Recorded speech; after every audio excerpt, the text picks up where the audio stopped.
이재명 대통령이 이르면 오늘 도널드 트럼프 미국 대통령과 첫 통화를 할 것으로 보입니다. 외교 소식통에 따르면 한국과 미국 정부는 오늘 중 두 정상이 전화 통화를 하는 일정을 조율하고 있습니다.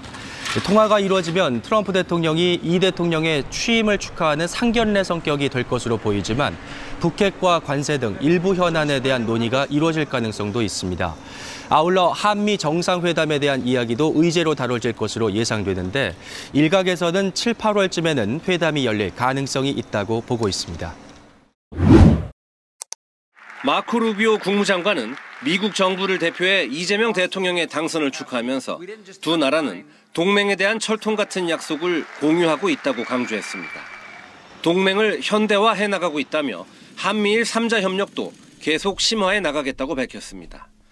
앞서 백악관은 대선 결과에 대한 언론 질문에 당국자 명의로 한미 동맹은 철통같이 유지된다고 답했습니다. 그러면서 동맹국 정상 축하 메시지에 이례적으로 중국 얘기를 덧붙였습니다. 한국은 자유롭고 공정한 선거를 진행했지만 미국은 전 세계 민주주의 국가들에 대한 중국의 개입과 영향력 행사에 대해 여전히 우려하고 반대한다고 밝힌 겁니다.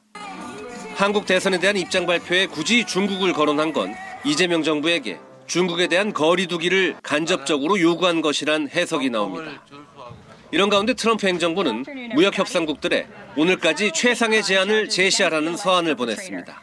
USTR sent this letter to all of our trading partners just to give them a friendly reminder that the deadline is coming up, and they are in talks. 모든 교역국에 서한을 보냈다는 점에서 한국 정부에도 이 서한이 전달됐을 것으로 보입니다. 상호관세 유예 기한을 한 달 정도 남기고 미국 정부가 협상 속도를 더 높일 것이란 관측도 나옵니다. 워싱턴에서 KBS 뉴스 김경수입니다. 시진핑 중국 국가주석은 이재명 대통령에게 축전을 보내 취임을 축하하고 양국 관계에 기대를 나타냈습니다. 시 주석은 축전에서 국제적인 불확실성이 증가하고 있다며 양국의 전략적 협력 동반자 관계가 발전하도록 함께 이끌 의향이 있다고 밝혔습니다. 미중 갈등이 격화하는 가운데 한국과의 협력 강화 의지를 전한 걸로 풀이됩니다. 중국 매체들의 관심은 이 대통령의 실용 외교에 집중됐습니다. 중국 관영 CCTV는 이 대통령의 취임사 가운데 실용 외교를 제목으로 내세웠습니다. 신화통신계열 뉴탄치는 이 대통령 취임 후 한중 관계가 전보다 나빠질 수는 없다고 전망했습니다. 지난 정부의 이른바 가치 외교로 소원해진 한중 관계가 회복될 걸로 기대하는 겁니다. 중국 외교부는 당장 미 백악관이 이 대통령 취임을 축하하며 중국의 개입 우려를 언급한 데 대해 발끈했습니다. 백악관의 언급을 중국과의 거리를 두라는 메시지로 해석하는 겁니다. 奉劝美方改改以自身的所作所为抑向尽向中国的老毛病，停止挑拨中韩关系。 중국 매체들은 이재명 대통령의 앞길에 탄핵 혼란 수습과 미국 관세를 포함한 경제 문제가 산적해 있다며 중국과의 협력이 더 필요하다고도 분석했습니다.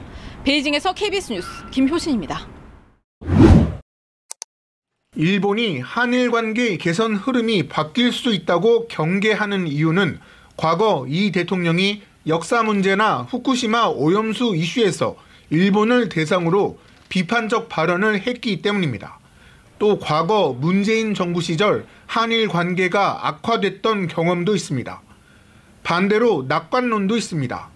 이재명 대통령이 대선 과정에서 일본을 중요한 협력 파트너로 규정했고 또 실용 외교를 전면에 내세우고 있는 만큼 우호적인 한일 관계가 이어질 것이라는 기대감입니다. 이 대통령이 취임사에서 한미일 협력을 언급한 점도 이런 기대를 뒷받침합니다. 이시바 일본 총리는 한미일 협력의 중요성을 강조하면서 가급적 빨리 이 대통령과 정상회담을 갖고 싶다는 희망을 나타냈습니다. 日韓あるいは日米韓の協力を活発化させたいというふうに思っております。これが60周年の大きな意義だ。 또 양국 정상이 정기적으로 상대국을 오가는 셔틀 외교의 중요성도 강조했습니다. 이시바 총리는 특히 올해가 한일 국교 정상화 60주년이라는 점을 강조하면서 민간을 포함한 한일 교류를 더욱 활발히 해나가고 싶다고 밝혔습니다. 도쿄에서 KBS 뉴스 황진우입니다. 북한 매체들이 이번 남한 대선 결과를 처음으로 보도했습니다.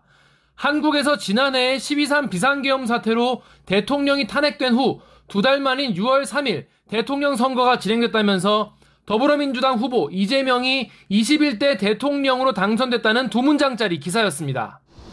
윤석열 전 대통령 탄핵 이후 북한이 남한의 대선을 언급한 것은 이번이 처음입니다. 과거 남한 대선에 대해 여러 선전 매체를 통해 기사와 논평을 냈던 것과 대조적인데 2023년 말부터 북한이 내세우는 남북 간 적대적 두 국가 관계에 따라 언급을 최소화하는 것으로 풀이됩니다.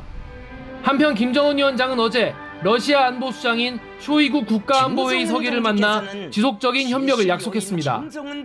김 위원장은 북한이 러시아의 입장과 대외 정책을 무조건적으로 지지할 것이며 북러 조약을 책임적으로 준할 것이라고 말했습니다. 러시아 매체는 양측이 쿠르스크주 복구 전망과 북한군 파병 기념행사, 우크라이나와 한반도 상황 등을 논의했다고 전했습니다. 이재명 대통령의 취임식 날 이뤄진 접견인 만큼 향후 남북관계 전망과 국러의 대응 방안 등도 논의됐을 것으로 보입니다. KBS 뉴스 김기아입니다.